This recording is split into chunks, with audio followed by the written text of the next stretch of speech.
Finebaum.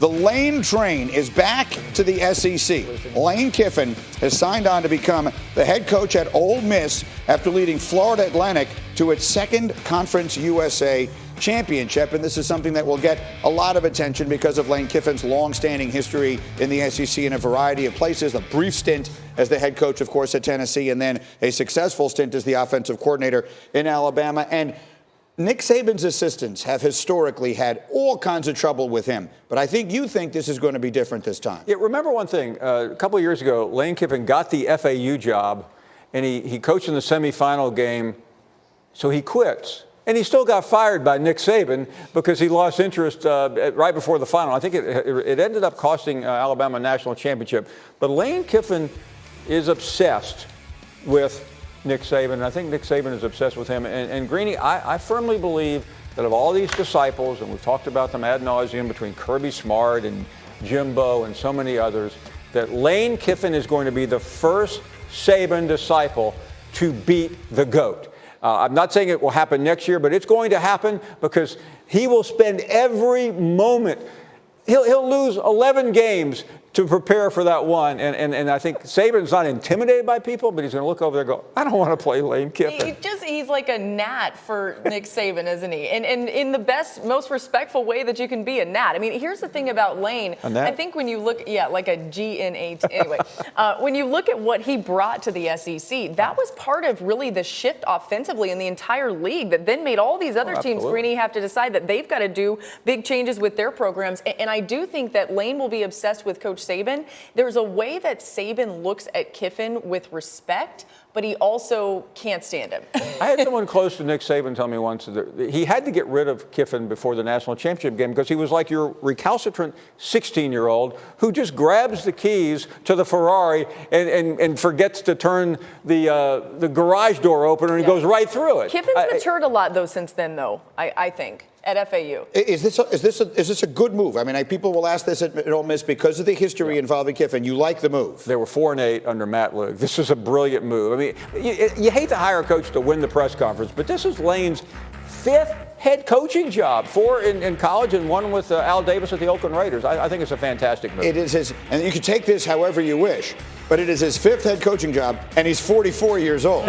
So, I mean, that tells you 2 different stories at the same time. Let's leave it on that note. We'll get to some of the other stuff I wanted to. We don't have enough time to break into it. Let's just remind you that Thursday night on ESPN, the top college players and coaches are honored at the 29th annual Home Depot College Football Award Show from the College Football Hall of Fame in Atlanta. Thursday night, 7 Eastern on ESPN and the ESPN app.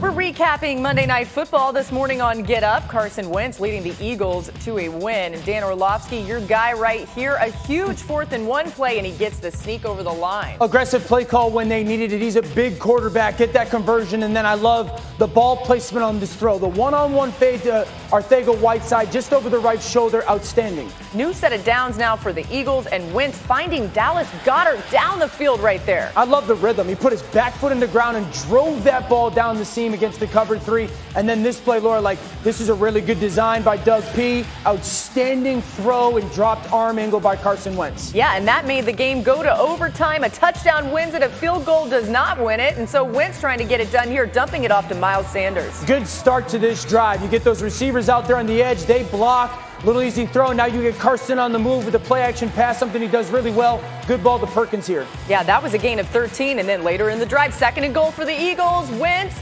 finding his boy Ertz wide open in the back of the end zone for the game-winning touchdown. The Eagles pull out an overtime victory over the Giants, 23-17. And many have said this morning it could change their season. Wentz threw 50 pass attempts last night, becoming the first player to throw 50 passes in a win on Monday Night Football since Tom Brady did that back in 2009. And Tony Romo, the only other player to do that in the last 15 years. He and Brady both did it against the Bills, both oddly winning 25-24. That's a real sneaky one by Himbo.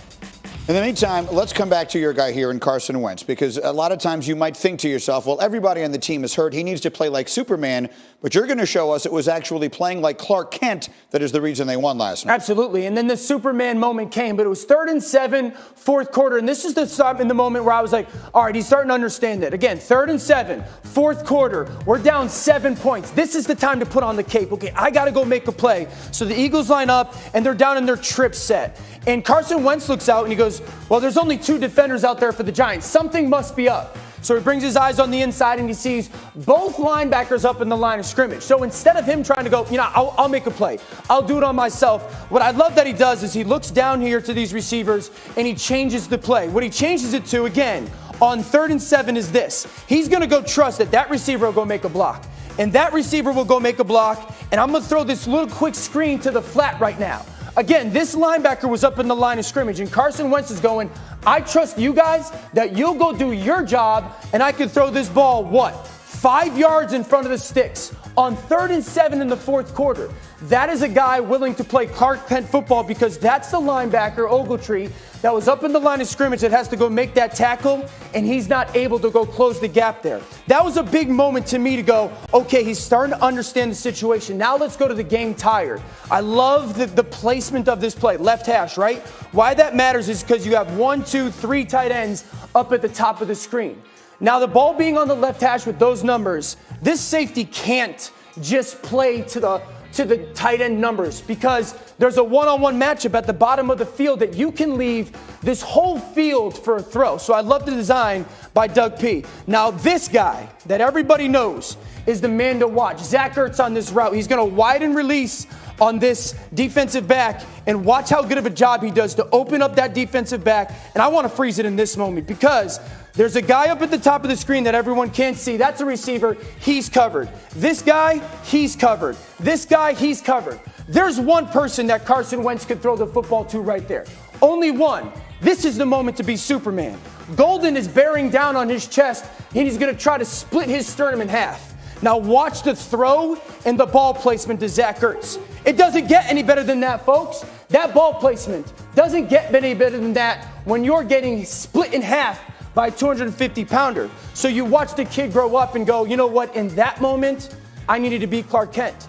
And then the moment presented itself where he had to rise up and make a big-time throw and be Superman, and he did it. All right, so it's really well done. And you've made the point this morning, Desmond, multiple times. This is the kind of win that can sort of mobilize a team. I'm not sure that's the word I'm looking for, but so get a team going that has been really struggling. Galvanize the team. You get the team. I tell you love Carson Wentz. That was a great breakdown thing. But no, this is the type of win that can turn the season around for the Philadelphia Eagles. Great win last night. It wasn't more about the Giants. It was more about the circumstances they had to overcome. Yes, and galvanize was indeed the word I was looking for there. So let's work our way forward because I have a couple of sneaky big notes coming out of the NL from yesterday, and one of them is from Seattle. Rashard Penny will miss the rest of the season with an ACL injury. Before the injury, he was starting to come on for Seattle, accounting for 236 yards and 3 touchdowns in their previous 2 games. More sneaky big news. A source is telling our Adam Schefter that Colts veteran kicker Adam Vinatieri will undergo season-ending surgery on his left knee. The team officially placing Vinatieri on injured reserve yesterday. And then more kicking news. Out of Dallas, the Cowboys this week released their kicker Brett Maher, who leads the league with 10 missed field goals this season, and signed veteran Kai Forbath to replace him. Forbath has good numbers. Maher's been a good kicker for a long time, but this year he has really struggled, including in their loss on Thursday night. And so this was a week that began. I was here Friday morning, and we were talking about, will the Cowboys fire their coach? Instead, they cut the kicker. So we're talking about the Cowboys. We watch the Eagles. Which of these 2 teams looks like the better team to you? Well, I think the Cowboys look like the more talented team and the better team, but I'm taking the Eagles, and that's unequivocally for me. I took them to begin the season. I believe in their coaching staff more. I believe that last night's performance, we talked about it all morning, Des. Like last night's performance was one of those performances when you walk in the locker room and it gives you juice. Yeah. It gives you adrenaline. It gives you belief. So I'm taking the Eagles, and also I think their defensive line can at least challenge the Cowboys' offensive line. What do you think? I like the fact that when you look at the Cowboys, it seems like they're underachieving. They have all this talent, but they're not hitting the heights that they should. But then when you look at the Eagles, they're overachieving right now. They have a lot of confidence. They had a quarterback who lost his top receiver, Alshon Jeffrey. They didn't even hesitate. They went out there. They stayed the course. It wasn't easy. I love the fight in the Philadelphia Eagles right now. So I will present this as a notion because we saw over the weekend, Adam Schefter reporting, the NFL, one of these 2 teams is going to win the NFC East and is going to host a playoff game wild card weekend against a team that will have a much better record. whichever team that winds up being. And Adam Schefter said that there doesn't seem to be any appetite within the NFL for reseeding the NFL playoffs. And I tweeted this, but sometimes on Twitter things aren't as clear as you would like them to be. I'm not in favor of reseeding, okay? I don't believe the NFL should just take the top 6 records in the NFC and put them in the playoffs. But I do believe they can make one very simple change, and I will present it to you now. We will call this the Greeny Rule if you want. I've had some success with that in the past. Do not reseed, just give home field advantage to the team with the best record. It's not that complicated. Right. So the Cowboys or the Eagles, whoever winds up winning that division, would play Seattle, if indeed that's the way it plays out in the first round, but just play the game in Seattle. Yeah. So you still maintain the integrity and significance of the division. The Cowboys are still in the playoffs by virtue of being the champion of the NFC East. Right. But don't make Seattle travel across the country if they're 13-3 and Dallas is 7-9 and play that game on the road. That's the Greeny Rule. What do you think? I think that's one of the best things I've literally ever heard when it comes to the NFL, let alone the playoffs. I mean, the NFL is the ultimate meritocracy. You should get what you've earned. And for teams that play in really difficult divisions, you shouldn't get penalized for being in a really good division and teams get rewarded for being in a really bad one. Yeah. This is one that makes too much sense. Like, it just makes too much sense. It makes a lot of sense. You should be rewarded for victories, not for mediocrity. So how are you going to have a team with 12 wins have to travel across the country? That makes absolutely no sense. I agree with you, Greeny. They should do that. Yeah, and again, it's not reseeding. Those are two different things. I'm not talking about taking a division out of the playoffs. Yeah. Let that go. That's important. But the reality is it's harder to go 7-9 in the NFC West than the NFC East, much less going 12-4. So you're saying if the NFC East champion still gets into the playoffs, exactly. They just don't host a playoff game. Correct. That's you a no-brainer. Just give home field advantage to the team with the better record. It's not that complicated. It's not reseeding. And let it forever be known as the Greeny Rule. Meanwhile, I got some college stuff to get to here with